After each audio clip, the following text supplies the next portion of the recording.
Hello, my name is Ilona, and in this video in my series Shadowwork, I just want to discuss a few things.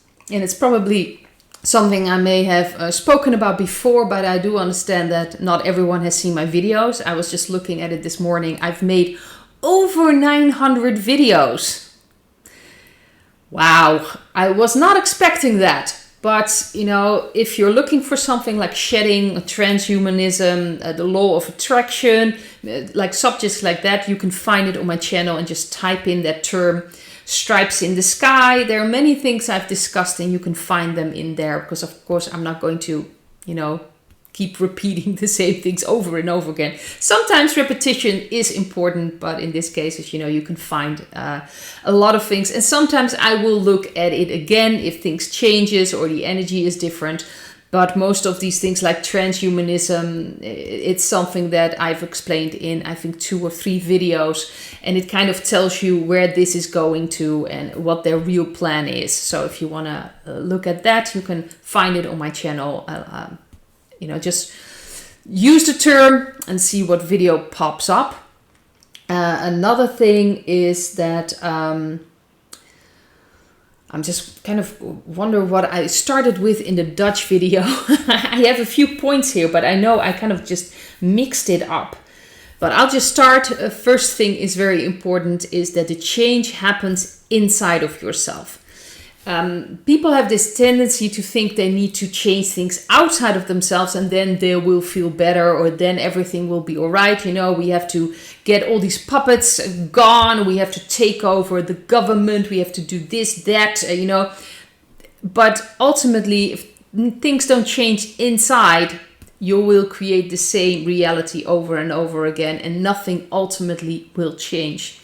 This is the Great Awakening. It's about the spiritual change and it happens inside of you. You change that, you change everything, and we are all connected, so it has an effect.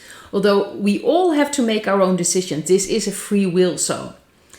So if people want to change as well, that will be their decision to make. But it's very important that we understand that. I also got a question about shadow work. What is shadow work? And I've mentioned this, of course, before, but sometimes it's good to repeat things. Shadow work is really working with your shadow. And in your shadow is fear, pain. It could happen from past lifetimes, future lifetimes, because ultimately there is no time. But usually in a consultation, if I talk to someone, when I'm doing a reading, I look at them just in their lives right now, because that is the energy you have and that is what you create. Usually things happen in your youth and you are not placed there by accident. It all has to do with things happening to really give you an opportunity to grow and to heal. Because we need to step away from this thinking that we are victims of our circumstances and that they're there to punish us and, things happening to us. It's not a punishment. It's really an opportunity to heal. It's really, it shows itself and really you can just look in the mirror. This is the energy you still carry around with you. If you feel like you don't deserve a lot of things, you always have problems with money, then you need to change looking at yourself and see yourself as valuable, because then you will start attracting opportunities to make money. You will change things. But if you try, to get money, but you still believe you're not worth it, you might get some money, but then something will break down. There's something else will happen. And then you see, it's punishment. I'm not supposed to have money, or I'm not supposed to, be taken care of or receive help. That has to do with how you perceive yourself, because that's the energy you send out. And of course, you will attract situations and people alongside that energy. So I do get questions like, how do I know if I still have to do shadow work? Just look at your life. Is your life perfect as it is? Or are you very happy in your life? Doesn't, of course, have to be perfect. But if you're happy, you're doing what you want to do, then, of course, you don't have a lot of shadow work. But if there are some areas in your life, maybe relationships or friendships, work, it doesn't work out, then there's something to look at. That means that you're not aligned with what you truly want or what you could, manifest. So it's very important then to turn inward, to feel through those things. You don't have to analyze it anymore. You don't have to sink into it or wallow in all kinds of feelings and emotions, but just feel it through it. If there a situation happens that triggers you, just embrace it. Of course, take your time in that, especially when you're not used to feeling things. That's something I needed to, well, kind of teach myself. So take your time in that as well, but then you can change it, you can heal it. And the beauty of it is, because there's nothing passive about shadow work. I do get that a lot, like, well, shadow work means you're just being in your own bubble and nothing changes. It's a perfect way to just occupy your mind. That's not what shadow work is. You go inward, you deal with those things, and trust me, there's still things I need to deal with. Obviously, there's a process I'm going through. But especially shame and guilt, they are not the easiest emotions to feel through. I've noticed that myself. I kind of have the tendency to just move above it because it really is a lot to just feel. Just feel.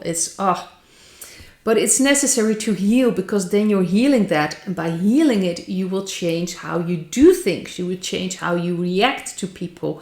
And you will attract different situations. That's why it's so important. Change happens inside of yourself, not outside. You can change things outside, but if you don't change inside, you're going to ultimately create a similar situation. Maybe just in a different package, but it's going to be similar. And all these things that are happening to you are not there to punish you. It's just showing you the reflection of your own energies. And if you don't like what you're seeing in the reflection, you can heal it, you can change it. You're the manifester. So in essence, that is actually very beautiful. I also wanted to talk about the white hats. I do get questions about who are the white hats, and I have done some videos about that, but the white hats to me is not a very good term. I know it's used, it comes from Westerns, where the guys with the black hats were the bad guys and the white hats, they were the good guys. But it doesn't really reflect how I see the white hats. Because now it's still in that duality. So you have the black hats and you have the white hats. So it's part of that duality. And I see them like they're actually creating balance. They are stepping away from that extreme negativity, not to go to the extreme light side, but to create a balance. To me, the white hats are here to create the balance, to combine light and dark, so we can, raise ourselves above this duality and change spiritually.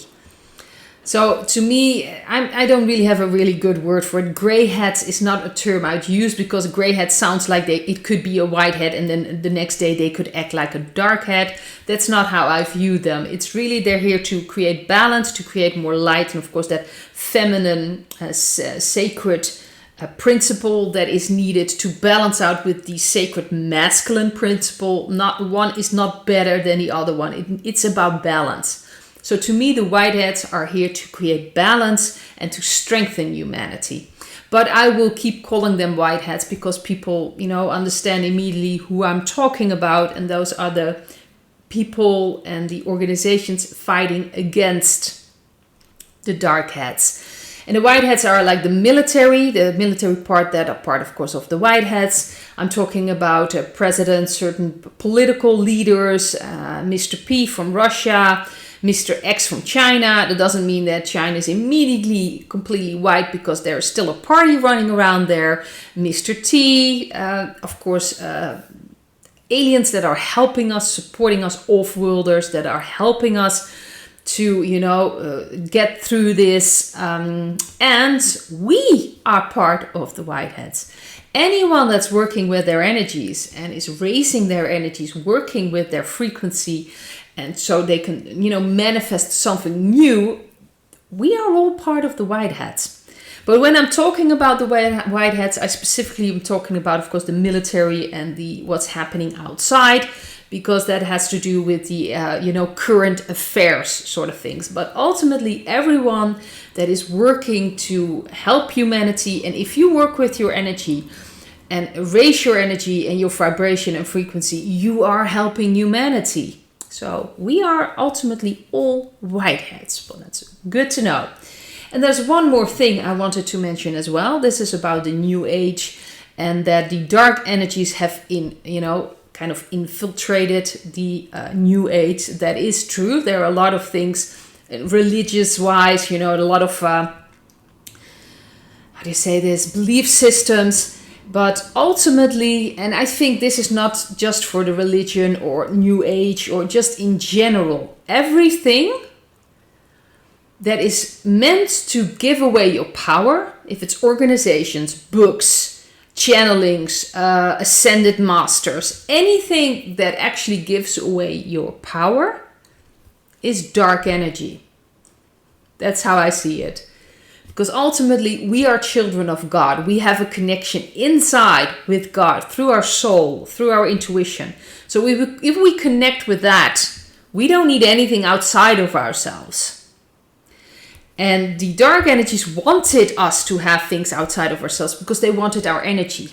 And that's how they draw out our energy, by creating things outside of ourselves, and we are giving away our energy. So as soon as you give away your energy, and that's also in the New Age, if it's for an ascended master, if it's for a certain channeling, if you start following things outside of yourself, then you are giving away your power. Always see if it resonates. That's why I emphasize resonating. If it resonates with you, you can, follow along. It feels right to you. But you are the one that makes the decision. You take that responsibility. Don't give it away to people or certain books or things outside of yourself. If it doesn't feel right to you, you shouldn't give away your power ultimately to anything, because you are the one that's here to create, to manifest. So you really need to make a decision. If you do something, do it because you want to do it and take full responsibility for that.